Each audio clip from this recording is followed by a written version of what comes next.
Be me, 42 years old, sitting at my desk at the nonprofit where I've worked for 17 years, staring at the email from my daughter's school about parent-teacher conferences. Can't even focus on it because my hands are shaking. 3 days ago, everything I've built started collapsing, and I still can't process it. Let me back up. I've spent my entire adult life doing the work. The real work. Not the corporate feminism bullshit. Not the lean-in garbage. Actual grassroots organizing, policy advocacy, community education. Started right out of college, worked my way up through various organizations, met my ex-husband at a fundraiser. He seemed progressive enough. We had 4 kids in 6 years, which I know sounds traditional, but it was my choice. My choice. My body. My decision to have a large family. We divorced when the youngest was 3 because he couldn't handle that my career mattered as much as his. Typical story, he wanted me to scale back, be more available. I refused to. Shrink myself for anyone. Raised these 4 kids mostly on my own with some weekend custody arrangement. And I didn't just raise them, I educated them. From the time they could talk, I was conscious about everything. Toys that weren't gendered, books with strong female protagonists and emotionally intelligent male characters. No princess culture, no toxic masculinity reinforcement. When my oldest son was 5 and someone gave him a toy gun, I had a whole conversation with him about violence and patriarchy.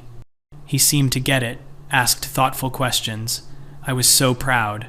My daughter, the second oldest, never wore pink until she was 7 and specifically requested it. Even then I made sure she understood she didn't need to perform femininity for anyone. We talked about media representation, about the male gaze, about internalized misogyny. She nodded. She engaged. She seemed to understand. The 2 younger boys, I was even more careful with them. Made sure they knew crying was healthy, that gentleness was strength. No sports, unless they specifically wanted them, and even then, I chose carefully. Soccer was okay. Football was too aggressive. I homeschooled them until middle school, specifically to control their early education. Used curricula I vetted personally, supplemented with theory adapted for children. Read them books about consent, about emotional labor, about dismantling the patriarchy, had age-appropriate conversations about everything. When they went to public school for middle and high school, I prepared them. Told them they'd encounter regressive attitudes, that their peers might not understand. Armed them with responses, with frameworks for thinking critically. They seemed solid, all 4 of them. My daughter started a gender equality club at her school in 8th grade. I helped her organize it, came to speak at their meetings. My oldest son wrote a paper about toxic masculinity in 9th grade that his teacher praised. I kept that paper. I was so proud I cried. The younger 2 were always sensitive, thoughtful, asked good questions. People would comment on how articulate they were, how aware. Other parents at school events would ask me how I raised such conscious kids. I'd smile and say it was about consistency, about walking the talk. My work knew me as someone who didn't just advocate professionally, but lived it personally. I'd bring my kids to events sometimes. They'd help set up. They'd listen to speakers. My daughter volunteered at our office the summer she was 14. She was good at it, organized, passionate. I thought I was doing everything right. I really believed I was giving them the tools to see through the bullshit, to opt out of restrictive gender roles, to build lives based on authentic selves rather than societal expectations. And for years, it seemed like it was working. Then my daughter turned 15, started spending more time in her room, which I figured was normal teenage stuff. But then I noticed she was watching makeup tutorials, not like creative, artistic makeup, like conventional beauty makeup, contouring, highlighting, the whole thing designed to meet patriarchal beauty standards. I tried to approach it gently, asked her about it. She shrugged, said she just thought it was fun. I suggested maybe we could talk about where those beauty standards come from. She rolled her eyes. Actual eye roll. Said, "I know, Mom. I know all of that. I just like it." I let it go. Didn't want to push, but then it was other things. She started following these influencers, who were all about traditional femininity. Not even ironically, just straight up embracing it. Started talking about wanting to learn to bake, to sew. Which, fine, those are skills, gender-neutral skills. but it was the way she talked about it, like she was reclaiming something, like she'd been deprived. My oldest son, meanwhile, started going to the gym, which, okay, physical fitness is fine, but he became obsessed with it. Bulking, cutting, protein shakes, the whole culture. Started hanging out with these guys from school who were all about sports and working out. Stopped talking to me about feelings, about anything substantive. Just grunted responses. Spent all his time either at school or the gym or in his room. When I tried to talk to him about emotional availability, about staying connected, he said he was fine, that I worried too much, brushed me off like I was being hysterical. That word, hysterical, started coming up. My daughter used it once, said I was being hysterical about something. I forget what, some small thing, but the word choice, the casual deployment of a term with such loaded gendered history, from my daughter. I corrected her, explained the etymology, the implications. She sighed and said, "It's just a word, Mom, just a word. Like words don't matter, like language doesn't shape reality." Everything I'd taught her, just dismissed. The two younger boys started asking to play football. Both of them wanted to try out for the school team. They were 13 and 14. I'd successfully kept them away from it for years. And now they wanted to participate in this violent, hierarchical, toxic environment. I tried to discuss it with them, asked why football specifically. They said their friends played. It looked fun. They wanted to try. I explained my concerns about the culture, about CTE, about aggression. They promised they'd be careful, that it wasn't that deep, not that deep. The socialization of young men into violence and dominance isn't that deep. I eventually allowed it because I didn't want to be controlling. Autonomy matters.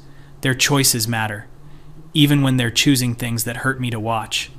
But it got worse. My daughter, now 16, started dating. Which, fine, I've always been open about healthy relationships, but the guy she chose, this conventionally attractive, athletic, utterly unremarkable boy, polite enough when he came to the house, but I could tell. No depth, no consciousness, just coasting on privilege. When I gently asked her what she liked about him, she listed the most superficial things. He's funny, he's sweet, he's good at basketball. Nothing about shared values, about intellectual connection. I asked if they talked about important things. She looked at me like I was from another planet, said, "We're 17, Mom. We're not trying to solve world problems," as if being young means you can't think critically. As if I hadn't raised her to engage with the world thoughtfully at every age. My oldest son started talking about joining the military. The military. My son, whom I raised to question authority, to resist imperialism, wanted to enlist. When I asked him why, he gave me this speech about service and discipline and purpose. Words that sounded like they came from a recruitment video. I tried to discuss U.S. foreign policy, military-industrial complex, the reality of what he'd be serving. He said I was being political, about something personal, that it was his life, his choice, which, yes, it is his choice, but choices don't exist in a vacuum. They're influenced by propaganda, by societal pressure, by patriarchal notions of masculinity. He wasn't making a free choice. He was capitulating to everything I'd tried to protect him from. The breaking point came 3 days ago. All 4 of them were home, which is rare now. They're always out with friends, at practice, at work, anywhere but here. I made dinner, tried to have a family meal like we used to have these great discussions at dinner about articles I'd read, about current events. The kids would engage, offer perspectives, ask questions.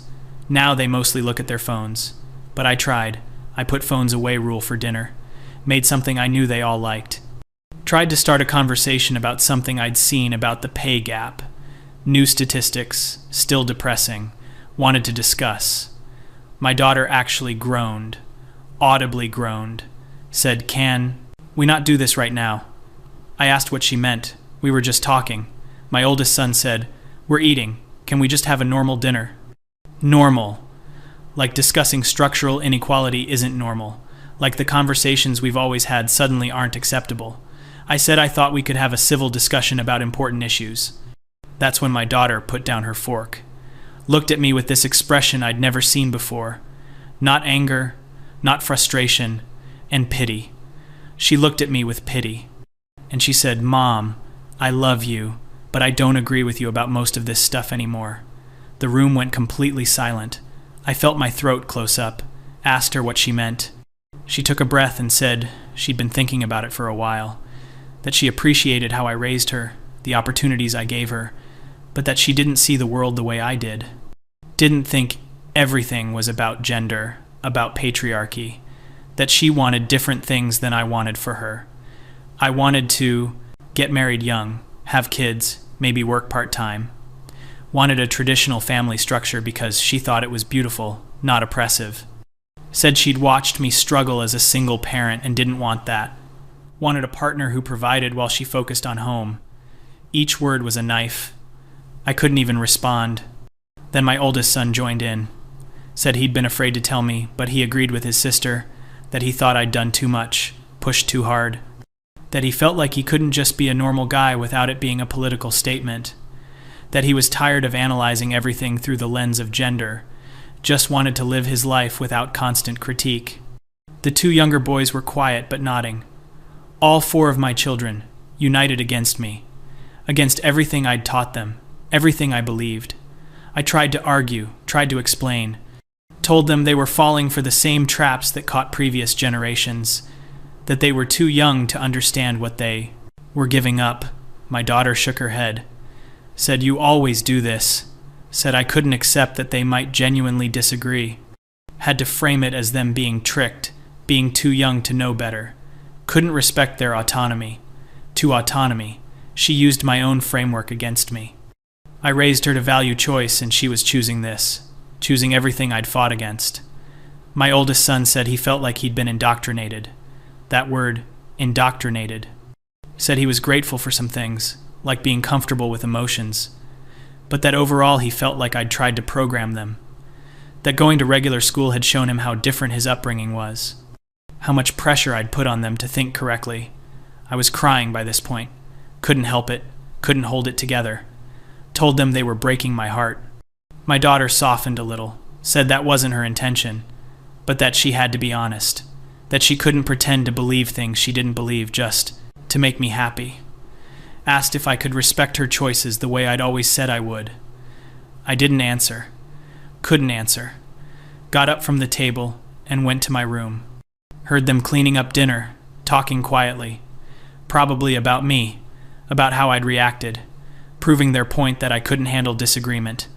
That was 3 days ago. Since then I've been going through the motions. Going to work, coming home, barely speaking to them. They're polite but distant, treating me like I'm fragile. Which I am. I'm shattered. Keep thinking about every choice I made, every book I read to them, every conversation I orchestrated. Every time I corrected gendered language or challenged traditional assumptions, did I push too hard? Was my son right? Did I indoctrinate them? No, that's not right. I was teaching them, educating them, giving them tools. It's not indoctrination when it's the truth. But they don't see it as truth. They see it as my opinion, my ideology, something they were subjected to, not educated about. I keep replaying moments from their childhood. My daughter at 6, asking why she couldn't wear the princess dress her grandmother bought. Me explaining about limiting femininity to appearance, about internalized misogyny. She'd nodded solemnly, put the dress away. Did she even understand, or was she just complying? My oldest son at 8, coming home from a friend's house, talking about an action movie they'd watched, me sitting him down to discuss violence in media, masculine stereotypes. He'd seemed engaged, but maybe he was just appeasing me. Maybe all of it, every conversation, every lesson, was just them learning to tell me what I wanted to hear. And then when they got old enough, developed enough independence, they rejected all of it, not even with anger, which might be easier to take, with calm certainty. They're not rebelling, they're just disagreeing, which somehow feels worse. At work yesterday, we had a planning meeting for an upcoming campaign about reproductive rights, something I care deeply about. Usually I'm energized by this work, focused, but I couldn't concentrate. Kept thinking about my daughter, saying she wanted to have kids young. Wanted to prioritize family over career. Everything this work is supposed to give her the freedom not to do if she doesn't want, and she does want it. Genuinely wants the life I've spent decades arguing against. My colleague asked if I was okay. I said I was fine. But I wasn't fine. I'm not fine. Went home early, said I had a headache. Which was true. I've had a constant headache for 3 days. From crying, from tension, from the cognitive dissonance. My daughter was in the kitchen when I got home, baking cookies, wearing an apron her grandmother gave her, humming to herself. Looked happy. Happier than I've seen her look in months. She offered me a cookie, still warm. I took it. It was delicious. She's good at this, naturally good. Asked me how work was, genuine interest in her voice. I said, it was fine. Asked about her day. She told me about a sewing project she's working on, making a dress for herself. Talked about the pattern, the fabric, technical details. She's teaching herself, watching videos, practicing, developing a real skill, finding joy in it. I should be happy she's found something she's passionate about. But all I can think is that I've failed. Failed to show her there's more to life than domestic skills. Failed to spark passion for things that matter. She's arranging her life around becoming exactly what feminism fought to prove women were more than. Later that night, my oldest son came to my room, knocked, asked if we could talk. I said okay.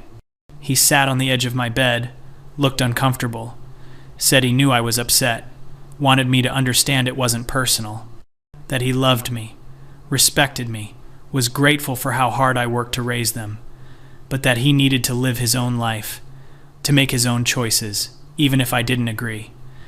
I asked if he'd really thought through the military thing. He said he had been researching for months, had already talked to recruiters, was planning to enlist after graduation. I asked what happened to the boy who wrote about toxic masculinity. He was quiet for a moment, then said he still thought some of that was valid, but that he'd been performing for me, writing what he knew I wanted to read, thinking what he knew I wanted him to think, that once he got to high school and had more exposure to different perspectives, he realized he didn't actually agree with a lot of it. Felt like he'd been living in an echo chamber, my echo chamber. I wanted to argue, but what could I say? He's right that I controlled his environment, his education. Thought I was protecting him, but maybe I was just limiting him. He hugged me before he left, said he hoped I could accept his choices eventually, that he didn't want to lose our relationship over this, but that he also couldn't pretend to be someone he wasn't anymore. I've been lying awake every night since, going through everything in my head.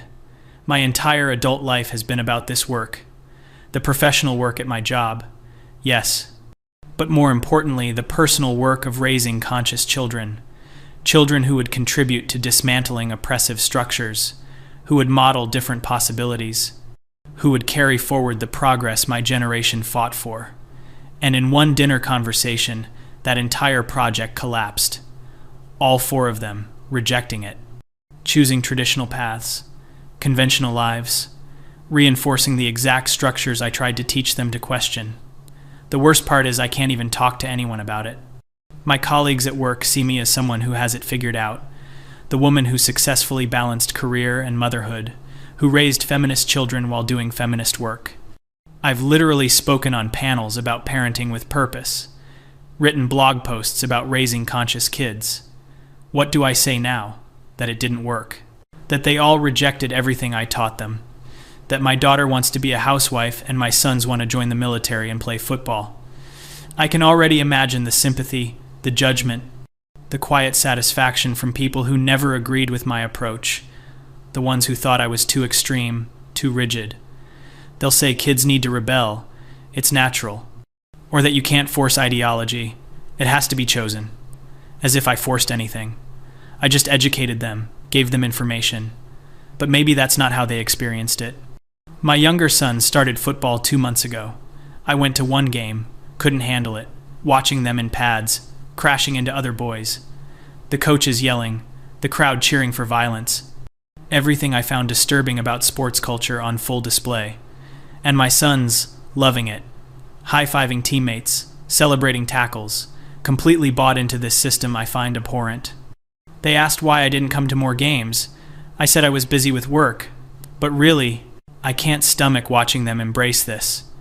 My daughter joined some kind of women's group at school, not a feminist group, a traditional women's group. They do service projects, but also learn homemaking skills, cooking, hosting, etiquette. She came home excited about a lesson on table settings. Table settings. As if there aren't more important things young women should be learning. I asked if they ever discussed structural inequality or reproductive rights. She said no, it wasn't that kind of group. It was about building skills and community. I said feminism was about community too. She said it was different. She wanted something that wasn't political. Everything is political. Every choice is political.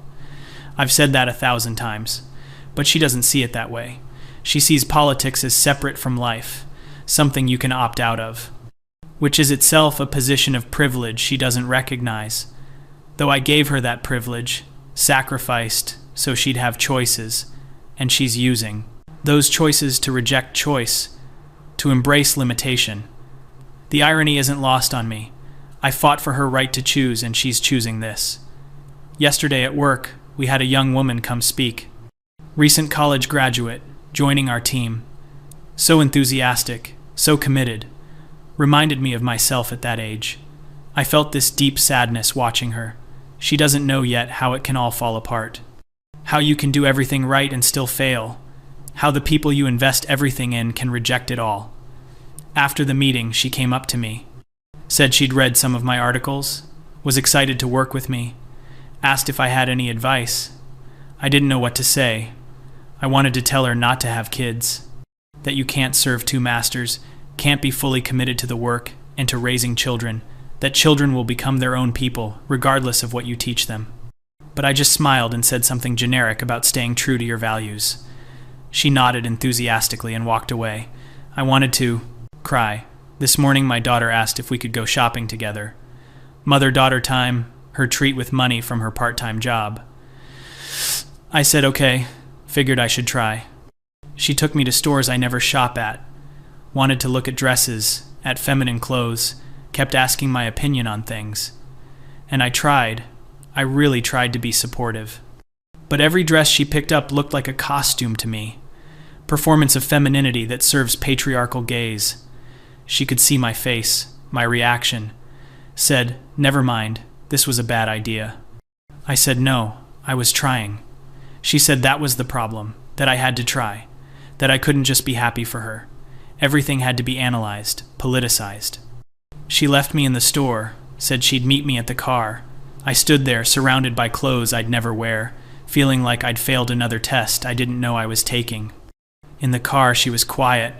I apologized, said I was working on it. She said she knew this was hard for me, but that she needed me to accept this, accept her as she is, not as I want her to be. I said I did accept her. She said, no you don't.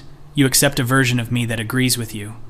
That the real her, the her who wants these traditional things, that her you can barely stand to be around. I started crying again, right there in the car. She softened, said she didn't mean to be cruel, but that it was the truth. We drove home in silence. I keep thinking about all the milestones I was supposed to celebrate. My daughter going to college, starting a career.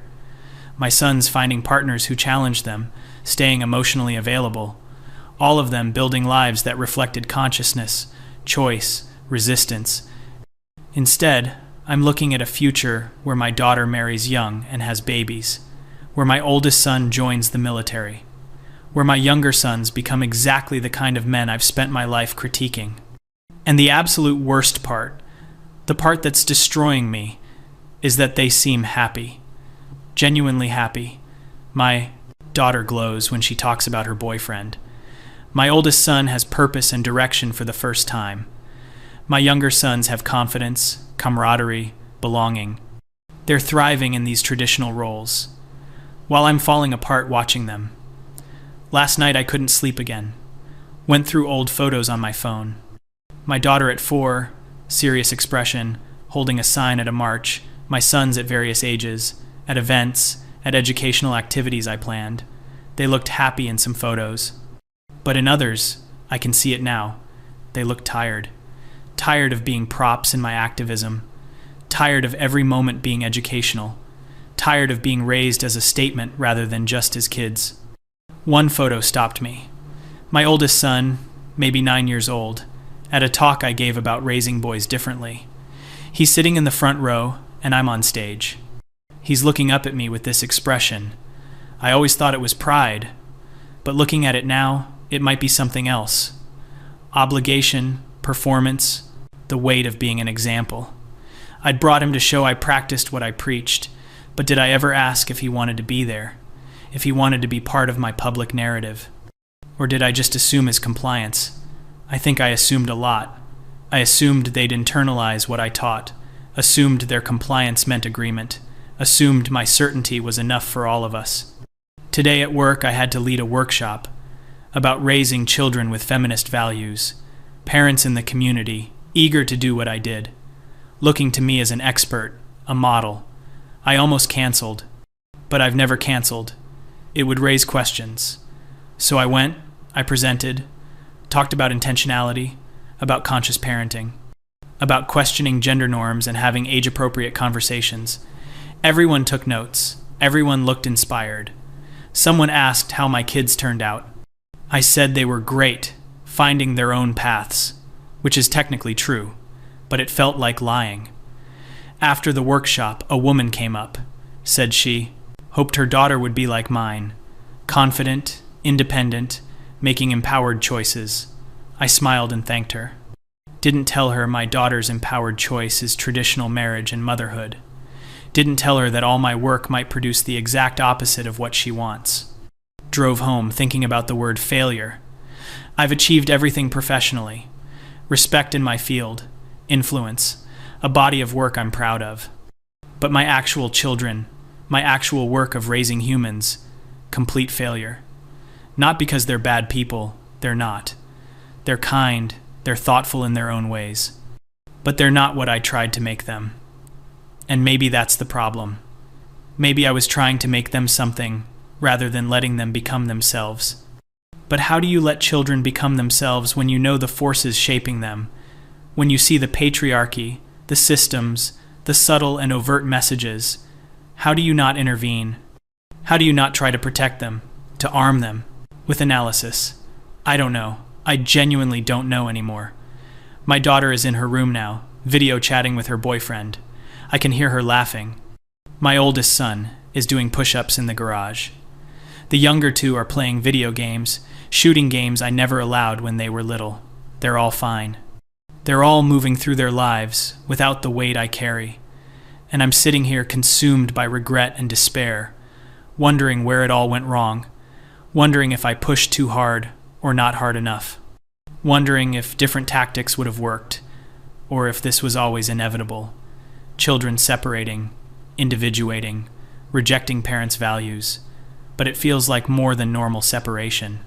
Feels like complete repudiation of everything I am, everything I believe, everything I tried to build.